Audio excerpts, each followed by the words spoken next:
Hi and welcome to a couple of firsts. Now, the couple of firsts are the first. This is my sort of little private build, and I wasn't going to document this at all. It was just something I was playing around with, but I felt that because I'm using the new hollow blocks, that I would do a little bit of a documentation of it, should I say. How has this come about?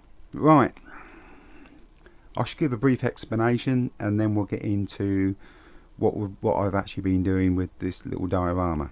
Now, the explanation is on a Wednesday, Saturday and a Sunday I run a little hangout on 1/35th scale 1/35th scale diorama builds face page. A link goes out at roughly about 8 o'clock. The reason I'm telling you this because if you do want to drop in and have a chat, you're more than welcome. If you go to the face page, pick up the link, as long as you've got a microphone and a webcam. You don't even have to have a webcam, as long as you've got a microphone. You can still pop in and have a chat. Quite a few people are in and out, and like I say, you're more than welcome. Because I host this on a Wednesday, Saturday and Sunday, I don't get much chance to actually get any bench time because I'm talking to people, and me and my good friend John Moore, because John's always there, of John Moore Scale Models. Now, I will say, if you haven't seen John's channel, pop across and see him. He'll be more than happy to see you. I will put a link in the description box so you can pop across and have a look. John's another good modeler. Right, John, that's your little push. So we decided we'd do a bit of a buddy build. Now the buddy build is, we bought the Zivesta Terminator, which you see in front of you now. Lovely little kit, enjoyable build. This one isn't complete yet. I've still got lots of weathering to do to it and other bits and pieces. Now John, he's finished his, he's put his onto a nice little base, and John's moved on to another one. Now, me being me, I couldn't just do a little base, and so I decided that I would do a little bit of a build with it. Now, we can move on now to what we're actually building. Now, I'm actually using the hollow concrete blocks, and the reason I'm using these is because this mould should be coming out sometime next year, fingers crossed, and I wanted to sort of like get a bit more of a feel for the actual block itself, what it will do, what you can't do with it, just so when it does come out and people are asking questions, I can give you some good answers to whatever questions. And I started building with it, which I'm more than happy with it. Actually, I really am happy with it. Now, if you notice, I'll run around it and explain what I've done and for what reasons.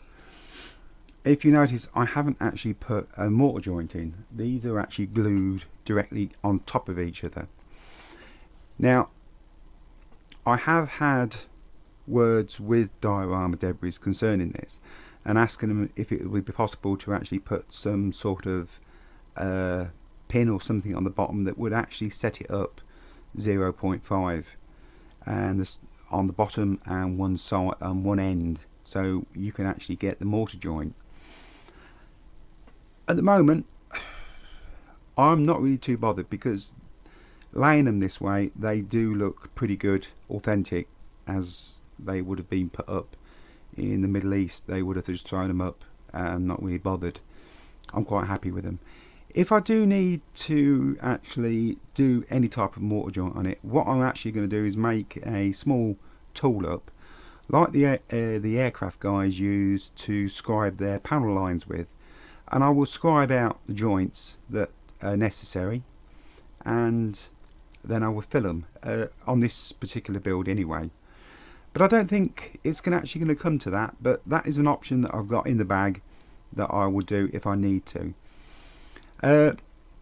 So the whole building now is built of the hollow bricks, which they went up really quickly. I was really surprised. I really got into a swing and I got this up. Actually, this has only taken me sort of like one evening to actually get this far. I've put rebar in just to give it a bit more of an effect, as you can see. That will all be weathered down later on, but I'm just getting stuff in at the moment. I've used the plasterboard sheeting. This I've used as render. I will be using some type of textured paint when I come to finishing it off, just to give it that little bit of a rough, uneven finish to it, because they weren't dead smooth like the plasterboard sheets are. So I will be doing that. Another thing I will be doing as well, because we'll go round, I will actually be cutting a doorway in here, because I have noticed that most of the buildings had sort of like a garage or a workshop underneath the living area, and I'm going to put a set of doors in here. I've got some great pictures of the actual doors, and then I'm going to sort of have them blown out, because there will be a nasty big shell hole in the side as well. So I shall have the doors blown apart and or laying outside even, but there will be a hole cut there. Excuse me. Now, moving around, I've been trying to find other ways of using the blocks, and one of the things that I have come up with is using them to do a block and beam floor. Block and beam floor is what it means is there's a lintel and there's blocks that sit in between it. I'm quite happy with that. It's really turned out well. I'm really pleased with that. There's going to be rebar coming out the ends of these beams. A bit more of this will be broken back, just to make it look a bit more damaged. Also, I've used the plasterboard sheeting for the floor screed, which will be sanded back and filled to make it look like it's the floor. I've used it also as the render on the inside of the walls. There is going to be some sort of window frame, but they didn't have windows, they had shutters. So I will be making some type of shutter to go on the inside.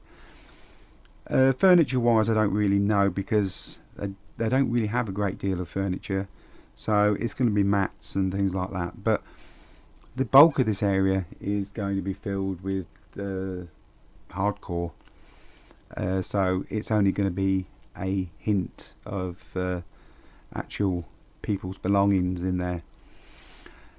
So that is roughly how far I've got. This is, like I say, it's only about an evening's work, and I'm thoroughly enjoying actually building with these. So that is a little update, and like I said at the beginning, I won't be doing a regular update, because this is just a pick up and build project, and I put to one side when I'm in the Hangout and things like that, is because I can't do any videoing of any of the builds that I'm putting out on the channel. So I will be doing some more updates. I will clip quite a few clips together and put them out so you can see what I'm doing and where I've got to and how it's coming along. The one thing I will say as well, I have got a build project in mind. This will probably be next year, using these blocks on a Middle Eastern theme. I won't say no more, but that is in the pipeline, because once they get this mould out, then I'll do it. So it will just help people who are buying the mould, just give them a few ideas, and maybe they can even give me a few ideas as well. But that's in the future. So I'd like to thank you very much for joining me. Please, if you think the microphone is okay, let me know. If it's not okay, let me know, because if I don't know, I'll keep using it, and if it's no good and it will mess up the videos, I don't want that. So please tell me if it's good or bad, please. And I'd just like to say thank you as well for sitting and listening to me rabbit on for the last 5 or 6 minutes, and I'll say goodbye, and hopefully we'll see you on the next one.